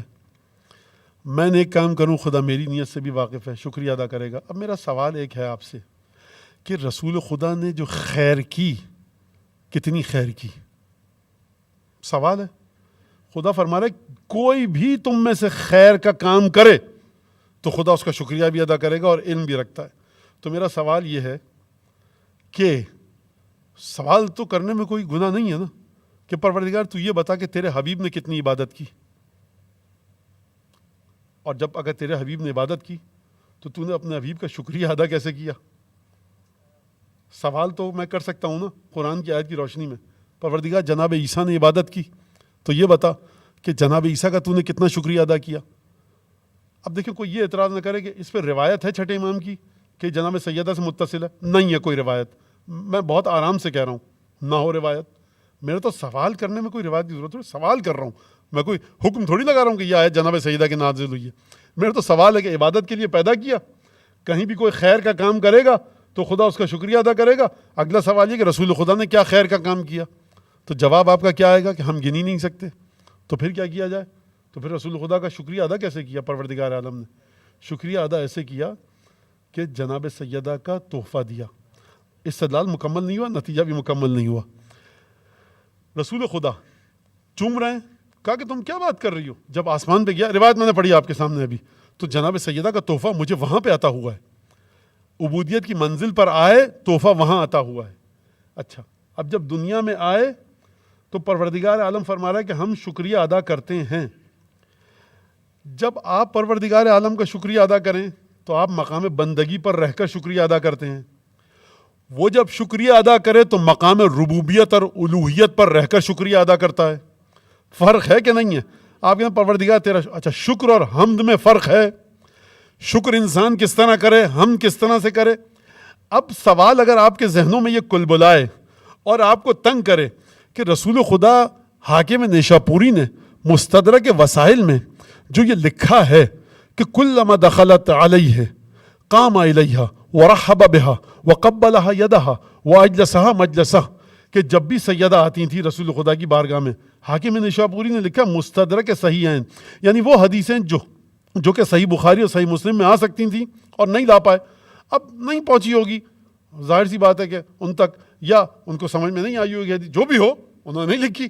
تو حاکم نیشاپوری نے مستدرک الصحیحین, مستدرک نہج البلاغہ, مستدرک بہار الانوار, مستدرک وسائل الشیعہ, مستدرک نہج یہ سب کتابیں لکھی گئی ہیں ان سے جوڑنے کے لیے, ان کتابوں سے جن کے ساتھ مستدرک کا لفظ لگا ہے. ٹھیک ہے, تو اب یہاں پر کلما دخلت علیہ, جب بھی سیدہ آتی رسول خدا کھڑے ہوتے. روایت نے یہ نہیں کہا قام لہا, سیدہ کی خاطر کھڑے ہوتے, کہا قام الیہا, یعنی کھڑے ہو کر لپک کے جاتے, یا رسول اللہ رک جائیے سیدہ خود آ جائیں گی. قام الیہا, ان کی طرف بڑھتے, اور پھر قبلا یدہا, سیدہ کا ہاتھ چومتے, واجلسہا مجلسہ, اپنی جگہ پر بٹھاتے, رحب بہا, استقبال کرتے, یا رسول اللہ بیٹھے رہتے, فاطمہ آتی اٹھ جاتے, ہاتھ چومتے, کافی تھا. یہ آپ نے فاطمہ کے, اس کو میرے سننے والے بڑی غور سے سنیں, یہ آپ نے آنے والوں کے چیپٹر میں, جب آنے والوں کے ٹائٹل میں فاطمہ آئیں کہ ایک ملاقاتی رسول خدا کے پاس آ رہا ہے اور وہ ہے فاطمہ, تو ملاقاتی کا احترام کیسے ہوتا ہے؟ آپ کھڑے ہو جائیں.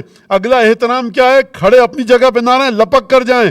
لپکنے کے بعد کیا کریں؟ ہاتھ پکڑ کر اپنی جگہ پر بٹھائیں, ہاتھ چومیں, استقبال کریں. تو یا رسول اللہ آپ یہ کر کیا رہے ہیں؟ جواب آئے گا سیدہ تحفہ الہی ہے, وہ ربوبیت کا شکر تھا مجھے سیدہ عطا کی, یہ تحفہ الہی ہے, میں شکر ادا کر رہا ہوں پروردگار عالم کا. اسی لیے کہا, توجہ کیا آپ نے, من تطوع خیرن, جو خیر کا کام کرے گا رتی برابر خدا اس کا شکریہ ادا کرے گا. اب اگر پروردگار عالم کہے حبیب ہم نے تمہیں خیر نہیں دی, ہم نے تمہیں خیر نہیں دی, ہم نے تمہیں کیا دی؟ پروردگار کہہ سکتا تھا حبیب انا آتینا کا خیرن کثیرا، ہم نے تمہیں خیر کثیر عطا کی، یہ نہیں کہا انا آتینا کل کوثر، حبیب وہ تیری عبادت کا مرحلہ تھا، یہ ہماری شکر گزاری کا مرحلہ ہے، تو نے عبادت کی تھی دنیاوی تعلقات کو توڑ کر، یہ ہمارا تحفہ ہے، تحفے میں عبادت کے ساتھ مطابقت ہونی چاہیے۔ اگر سیدہ میں اس دنیا کی رتی برابر آلودگی شامل ہو تو سیدہ میں عیب نہیں کہلائے گا، ذات قدوس حق کی عدالت پر حرف آئے گا۔ یہاں پر آپ نے ذوق سے سنا، اب یہ وہ جگہ ہے کہ جہاں پر مجھے بند پڑھنے دیجئے آپ۔ اللہ فاطمہ کی بزرگی زہ شرف، خدا سخن جناب میر انیس، اللہ فاطمہ کی بزرگی زہ شرف، بابا ملا تو فخر رسولان ما سلف، شوہر ملا امیر عرب اور شہ نجف، اللہ نے حسین و حسن سے دیے خلف۔ انیس کی خوبی ہے، آپ سمجھیں کہ بند ڈوب گیا، انیس کہتے جب تم سمجھو میں ڈوب گیا میں دوبارہ نئے انداز سے ابھروں گا، اللہ نے حسین و حسن سے دیے خلف۔ اب کیا رہ گیا؟ دونوں امام خلق، اب انیس دوبارہ ابھر رہے ہیں، دونوں امام خلق کے حاجت روا ہوئے، مشکل کشا کے بیٹے بھی مشکل کشا ہوئے۔ تمام شعراء جنہوں نے اہل بیت کی خدمت کی ہے، تمام کے تمام جو دنیا سے چلے گئے، جو موجود ہیں، ان سب کی صحت کے لیے اور مغفرت کے لیے چلے گئے۔ ایک دفعہ درود پڑھیے، اللہم صل علی محمد۔ اچھا بچے اور بچیاں کہتے ہیں مولانا یہ آپ نے کیا پڑھ دیا، تو میں ان کے لیے ترجمہ کر رہا ہوں۔ اللہ فاطمہ کی بزرگی زہ شرف، فاطمہ کی بزرگی کا کیا کہنا، بڑائی کا کیا کہنا، شرافت کا کیا کہنا۔ بابا ملا، باپ کون ہے فاطمہ کا؟ فخر رسولان ما سلف، 1,23,999 انبیاء فخر کرتے ہیں کہ ہم رسول خدا کی امت ہیں۔ آپ اور ہم زیادہ خوشحال نہ ہوں، ہم بھی امت ہیں، ہماری جگہ وگہ کہیں نہیں ہے، خواہ مخواہ وہ تو لطف رسول خدا کا کہ ہم کو اپنی امت میں شامل کر لیا، ورنہ یہ ہم لوگ ایسے کردار و وردار ایسے ہیں نہیں۔ اب یہ شہزادی کی شب ولادت ہے تو سن لیجیے یہ بات، تو سارے انبیاء فخر کرتے ہیں۔ بابا ملا تو فخر رسولان ما سلف، شوہر ملا امیر عرب اور شہ نجف، اللہ نے حسین و حسن سے دیے خلف، 2 بیٹے حسن حسین سے دیے۔ اور پھر اب فرما رہے ہیں کہ دونوں امام حسن حسین دونوں خلق کے حاجت روا ہوئے، مخلوق الہی ان کے پاس آتی ہے اپنی حاجتوں کو لینے کے لیے۔ بات ختم ہو گئی، اب تو کچھ نہیں رہا۔ کہا کہ نہیں، مشکل کشا کے بیٹے بھی مشکل کشا ہوئے۔ مشکل کشا کے بیٹے تھے، بیٹا تو وہی خلف صالح ہوتا ہے کہ جو اپنے باپ کی صفات کو لے کر آئے۔ اگر باپ مشکل کشا ہے تو بیٹے بھی مشکل کشا ہوں گے۔ اب یہاں پر ایک اور گفتگو مجھے کرنی تھی مولانا، اب بھی بس نہیں ہوا کیا؟ شب ولادت ہے ٹھیک ہے، لیکن اتنی سزا مت دیجیے، ختم کیجیے۔ بہرحال دیکھیے نظر وظر تو ہے نہیں کوئی آج جو دسترخوان بچھے، اور یہاں پر سب آن لائن چل رہا ہے، تو مجھے لگتا ہے کہ 50-100 سال بعد جب میلاد ہوگا تو تبرک کا اسٹیکر بھیج دیا جائے گا، وہ کیا بھیجتے ہیں تو یہ بھیج دیا جائے گا۔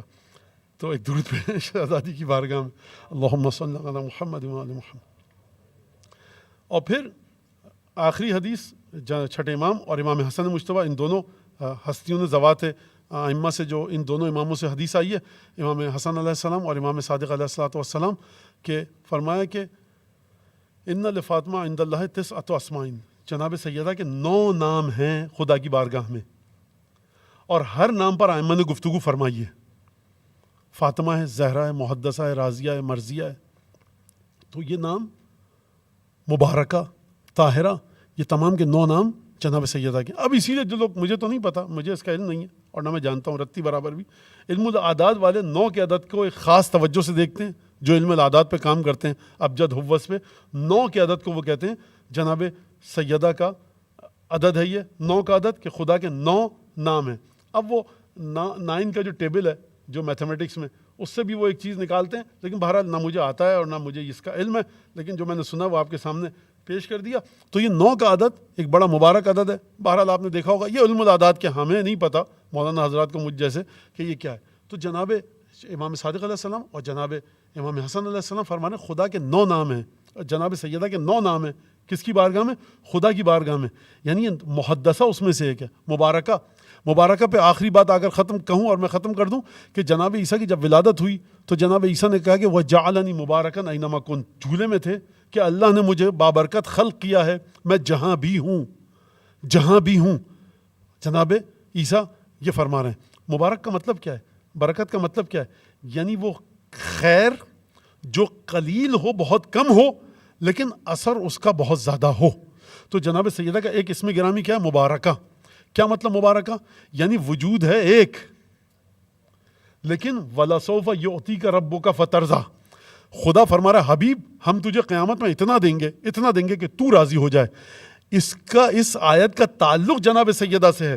یعنی ایک ہے اولاد جو کہ بچی، اور وہ بھی لڑکی صنف نازک مستورات سے، جو کمزور ترین مخلوق عرب کے معاشرے میں، اور آج بھی کمزور ترین مخلوق، ایکسپلائٹیشن کا شکار. لیکن اس کے باوجود بھی ایک بیٹی دی، اور اس ایک بیٹی کی منزلت یہ رکھی کہ اس ایک بیٹی کے مقابلے میں وَلَسَوْفَ يُعْطِيكَ رَبُّكَ فَتَرْضَىٰ، یعنی خدا اتنا دے گا کہ محمد مصطفیٰ راضی ہو جائیں. پروردگار تو نے بشیر و نذیر، سراج منیر کہہ دیا، رحمت للعالمین کہہ دیا، اپنی مرضی کا مالک بنا دیا، وَمَا يَنطِقُ عَنِ الْهَوَىٰ کہہ دیا. بچا کیا ہے تیرے پاس؟ خدا کہے گا قیامت میں آنا جب ہوگا کہ جب خاتون قیامت، خاتون جنت فاطمہ زہرا کی حکومت ہوگی قیامت میں، تب تم دیکھ پاؤ گے کہ وہاں پر مرحلہ کیا ہے. اور تب ہم نے کہا وَلَسَوْفَ يُعْطِيكَ رَبُّكَ فَتَرْضَىٰ، ہم تمہیں حبیب اتنا دیں گے کہ تم راضی ہو جاؤ. 2 جملے اور میں کہہ دوں. سیرت سیدہ، میں سیرت سیدہ سے کیا آپ کے لیے نکال کے لاؤں؟ امام حسن کی سیرت کیا میں نکال کے لاؤں؟ مثلا بتائیے آپ مجھے. الیاذ باللہ، یہ بچوں کے لیے سمجھانے کے لیے کہہ رہا ہوں، بچوں کے لیے. پھر کہ جناب سیدہ فرماتی تھی جب امام حسن امام حسین نماز نہیں پڑھتے تھے دیر سے، تو کہتی بیٹا دیکھو گناہ ہے، تو دیکھو بیٹا تم آپ بھی نماز پڑھا کریں. مولانا کیا کہوں میں، کیا لاؤں سیرت سے؟ جو ہمارا معاشرہ ابھی تک جہاں پر ساس بہو، ساس شوہر، بیوی شوہر، نند بھاوت، جٹھانی دیورانی، ان لاز، یہ مسائل ہم پھنسے ہوئے. سیرت زیادہ مت کیا کیجئے آپ لوگ. سیرت سیدہ، کون سی سیرت سیدہ؟ کہاں پر ہم اور آپ اس سیناریو میں فٹ ہوتے ہیں؟ کہاں پر ہیں؟ دعا کیجئے خدا سے کہ خدا سیرت سیدہ کے حساب سے ہمارا حساب کتاب نہ لے، احسان ہوگا. یہ توازن مسائل جو ہے نا، سیرت سیدہ پھر مولانا پھر غلط ہے. کس نے کہا غلط ہے؟ منکر پر لعنت کہ جو کہے غلط ہے. سیرت سیدہ کو پڑھیے، اس لیے نہیں کہ اس کے مطابق چلیے، خدا کے لیے یہ کم مت سوچیے گا، بلکہ اس لیے کہ اپنے بندگی کی حقارت کا احساس ہو. اس لیے سیرت کو پڑھیں کہ اس سیرت سے مدد مانگ سکیں. کہ وہ بیوی جو رات بھر کھڑی ہوئی ہے، فَتَوَرَّمَتْ خَدَمَاهَا، پیروں پر ورم آ گیا پائے مبارک پر. میں مولانا اپنی بات کر رہے ہیں، میاں قضا ہونے سے پہلے نماز تو پڑھ لیا کرو اٹھ کر. تو یہ دیکھیے آپ کہ ہم وہ چیز نہیں ہوئی ہے ہمارے اندر. ہم جو 700 برس دوسرے مذہب والوں کے ساتھ رہے، اس مذہب اور دوسرے جو کلچر ہے مذہب کا، اس کی جڑیں میں بڑے گہرے طریقے سے محسوس کر سکتا ہوں. اور چھٹائے نہیں چھوٹ رہی ہے. وہ کس طرح سے چھوٹے، وہ کیا ہو، کس طرح سے ہو، وہ اینٹی باڈیز بن جاتی ہیں. وہ اینٹی باڈیز بنی ہیں کسی حد تک. لیکن یاد رکھیے فقہ اور پھر اخلاق، کہیں پر آپ پر جو واجب چیز ہے اس کو آپ چھوڑ نہیں سکتے، لیکن جہاں تک مرجع نے آپ کو ریلیکسیشن دیا ہے، حرام چیز کا آپ ارتکاب نہیں کر سکتے، مگر جہاں پہ مرجع نے آپ کو اجازت دی، ہاں اس حالت میں یہ کام اس حد تک کر لو. اس کو سیکھنا پڑے گا ہمیں تاکہ رائٹس اینڈ ڈیوٹیز سمجھ میں آئیں. جناب سیدہ وہ گھر ہی الگ گھر ہے جہاں پر شہزادی آسمانی مخلوق، عرشی مخلوق، انسانی لباس میں، علی بن ابی طالب لو کشف الغطا مزدد تو یقینا، یہ 6 برس کا بچہ جنت کے جوانوں کا سردار ہے، یہ 7 برس کا بچہ جنت کے جوانوں کا سردار ہے. سیدہ کے آغوش میں وہ دونوں بچے آئے، شافع امتی، جو امت کی شفاعت کروائیں گے. آپ اس گھر میں، ہمارا آپ کا گھر فٹ کہاں پر ہوتا ہے؟ تو ہماری ابھی تک جہاں پر شکایتیں میں نے میرے پاس جو آئی تھی جمع کی، اور ان کو کہتے ہیں نا کہ سنگل لائن ایجنڈا بتائیے مولانا. فرض کیجئے کہ آپ کے پاس ایجنڈے میں 45-50 پوائنٹ ہیں، آپ اس کو سمری کرتے ہیں، سمرائز کرتے ہیں، شرنک ہوتا ہے 45 پوائنٹ 15 میں، 15 5 10 ایک میں آئے. ایک میں یہ کہ ہم کو دیکھنا پڑے گا کیا چیز ہم پر واجب ہے، کیا چیز واجب نہیں ہے. سب سے بنیادی چیز تربیت کی ہے کہ جناب سیدہ سے مدد مانگیں کہ تربیت کس طرح سے ہوتی ہے. دیکھیے انہوں نے امام حسن امام حسین کی تربیت کس طرح سے کی، بالکل اخلاق کے ساتھ چلتی تھی شہزادی. لیکن یہاں امام حسن امام حسین کی تربیت کا کوئی محل نہیں ہے. یہ بچے کیا بتاؤں، جو ولادت کے وقت 7ویں آسمان میں چلا جائے، بچے فرشتہ لے کے چلے ہیں، اس کو کیا آپ تربیت کریں گے؟ تو ہمیں دیکھنا چاہیے کہ ماں باپ چاہ رہے ہیں اس طرح سے تربیت ہو. جوائنٹ فیملی سسٹم، تایا کے کمرے میں وہ ڈبہ لگا ہوا ہے، غلاظت کا ٹوکرا، وہ ہر چیز دیکھ رہے ہیں، بچے وہاں جا کر دیکھ رہے ہیں. اچھا وہ تایا ہیں، یہ بیچارہ چھوٹا بھائی ڈر کے ہمارے کچھ کہہ نہیں سکتا، اب تم ہم کو دین سکھاؤ گے. وہ خاتون چادر اوڑھنا چاہ رہی ہیں، پردہ کرنا چاہ رہی ہیں، وہاں پہ وہ کہہ رہے ہیں کہ یہ پردہ کیوں کر رہی ہیں، ہم کوئی بری نظر سے دیکھتے ہیں. تو یہ جو احمقانہ باتیں ہیں نا، فقہ سے ٹکرانے والی. اچھا پھر ہمارا جو اکنامیکل سیٹ اپ ہے وہ ہمیں اجازت نہیں دیتا کہ ہم بہت زیادہ دین پر عمل کریں. تو یہ سوچنا پڑے گا, سمجھنا پڑے گا ہم کو. یہ جو بیچارے ہماری طرح کے غیر معصوم مرجع نے کتاب لکھی ہے توضیح مسائل, ہم اس پہ عمل نہیں کر پا رہے ہیں. ہم کہتے ہیں سیدہ کی سیرت سے یہ نکل کے آتا ہے. خدا کے لیے ہاتھ جوڑ رہا ہوں, ائمہ کی سیرت کا پیچھا چھوڑ دیجیے. آپ توضیح مسائل کو کم از کم سمجھیے, پھر ائمہ کی سیرت سے ہاں استمداد کیجیے. میں نے کہا, میں پھر کہہ رہا ہوں کہ حور کو پانی پلانا یہ ہر ایک کے بس کی بات نہیں ہے. اس سیرت کو پڑھ کر اپنی بندگی کی حقارت کو سمجھیے کہ ہم کس نچلے مقام پر ہیں. ائمہ کی سیرت کو پڑھ کر ان سے مدد لینے کی تمنا آپ کے دل میں آئے. ارے جب زکریا پھلوں کو دیکھ کر کہہ رہے ہیں اپنے خدا سے دعا کر رہے ہیں, تو آپ بھی اس سیرت کو دیکھ کر ہنالک دعا ہمارے بارے میں کہا جائے کہ ہم نے دعا کی. تو یاد رکھیے ہمارے یہاں بہت ساری باتیں فقہ کو رون کر, جو چیز واجب نہیں ہے, جو چیز حرام ہے, اس کے ذریعے ہو رہی ہیں. ہاں جو چیز میرا حق ہے میں اس کو چھوڑ سکتا ہوں, جو چیز آپ کا حق ہے آپ اس کو چھوڑ سکتے ہیں, لیکن جو چیز آپ پر واجب ہے آپ اس کو کیسے چھوڑیں گے؟ تو ہم کو سیرت کو پڑھ کر اور دوبارہ پھر اپنی فقہ پر آنا چاہیے. سیرت کو پڑھ کر ہمیں حرام حلال کو سیکھنا چاہیے. اگر ہم سیرت کو پڑھ کر وہیں پر رہ جائیں گے, ان کا بڑا مقام تھا, ان کی بڑی عظمت تھی, تو میں پہلے ہی کہہ چکا ہوں ان کی عظمت سے آپ کا کوئی لینا دینا نہیں ہے. کس معنوں میں؟ خوب توجہ کیجیے گا کہ ہم وہاں تک پہنچنے کا سوچ بھی نہیں سکتے. ہم دل سے ایک درود بھیج دیں, دل سے ایک قرآن کی آیت پڑھ دیں, شہزادی کو ہدیہ کر دیں, تو یہ بہت بڑی بات ہے. اور وہی بات, اور لوگ کہتے ہیں مولانا وظیفے بتایا کریں. ایسا وظیفہ بتاتا ہوں جو کائنات کی عظیم ترین ہستی نے, کائنات کی عظیم ترین خاتون کو بتایا تھا. رسول خدا نے جناب سیدہ کو یہ تسبیح فاطمہ پڑھا کرو. وہ وظیفہ جو رسول خدا نے بتایا کہ نماز اول وقت پڑھا کرو, تو نماز کہتی ہے حفظتنی حفظک اللہ, ضیعتنی ضیعک اللہ. نماز کہتی ہے تو نے مجھے بچایا, خدا تجھے بچائے. خدا تجھے بچائے کس لحاظ سے کچھ نہیں پتا. اب یہ خدا کی مرضی کس طرح سے بچائے. تو نے مجھے ضائع کیا, خدا تجھے ضائع کرے. لیکن کبھی نماز ضائع ہو جائے, اس کا ایک ہمارے پاس بہت اچھا فارمولہ ہے. جناب سیدہ کی بارگاہ میں صلوات, گناہ جو ہیں وہ مٹ جاتے ہیں انشاءاللہ. لیکن ڈھال نہ بنائے گناہ کرنے کی. وقت 10 منٹ زیادہ ہو گئے, اور مولانا الحمدللہ وہ پرچہ جیب میں رہا. یہ پرچہ رکھا ہوا تھا لیکن نکالنے کی نوبت نہیں پڑی. اور تو بہرحال آج نہ زیارت ہے نہ نوحہ ہے, اس لیے میں نے تھوڑا سا ٹائم وہ لے لیا. کوئی بات نہیں. تو انشاءاللہ اگلے ہفتے اگر ہوا تو دیکھیں, کوئی مجلس نہیں ہوئی تو پھر میں اسی موضوع کو آگے بڑھاؤں گا. شکر کوئی چھوٹا بچہ نہیں بیٹھ گیا مولانا, اگلے ہفتے بھی آپ یہی ٹائم لیں گے. تو ایک درود پڑھیں محمد آل محمد, اللہم صلی علی محمد و آل محمد. اللہم کل حضرت امام زمانہ کی بارگاہ میں یہ ہدیہ پیش کرتے ہیں کہ مولا امام زمانہ ہم سب سے, اور ممبر پر میں بیٹھا ہوا نظر آتا ہوں, نہ جانے کتنے لوگوں کی کتنی محنتیں یہاں پر ہیں, کتنے لوگوں کی کتنی محنتیں. سننے والوں سے میری درخواست ہے کہ جو لوگ بھی اس میں حصہ لے رہے ہیں, اور بعض کا خدا کو پتہ ہے, ہم کو پتہ بھی نہیں, خود مجھے نہیں پتہ کہ کون شخص کس حد تک یہاں پر زحمت کرتا ہے. تو یقیناً جناب سیدہ کے علم ہے, یقیناً امام حسین کے علم ہے. تو میں سننے والوں سے کہوں گا کہ ان کے مرحومین کے لیے, والدین کے لیے اگر چلے گئے تو دعائے مغفرت کریں, اور ان کے رزق میں وسعت برکت, ان کی اولاد کے نیک ہونے کے لیے دعا کریں. اور آپ سب کے لیے بھی یہی دعا ہے کہ انشاءاللہ لطف اور الطاف کریمانہ جناب سیدہ آپ سب کے شامل حال ہو. امام زمانہ کی بارگاہ میں تمام, بلکہ 12 امام 14 معصومین, خود جناب سیدہ کی بارگاہ میں مبارکباد اس جملے کے ذریعے. اللہم کل ولیک الحجۃ ابن الحسن صلواتک علیہ وعلی آبائہ فی هذه الساعة وفی کل ساعة ولیا وحافظا وقائدا وناصرا ودلیلا وعینا حتى تسکنہ ارضک طوعا وتمتعہ فیہا طویلا.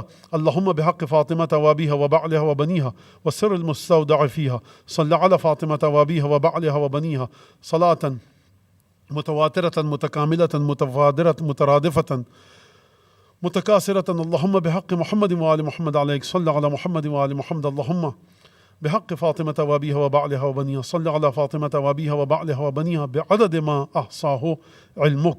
اس عبادت کے قبول ہونے کے لیے, تمام زحمتوں سے بچنے کے لیے جو آج کل ہیں, حضرت کے ظہور میں تاجیل کے لیے بلند آواز سے درود بھیج دیں. جبرائیل امین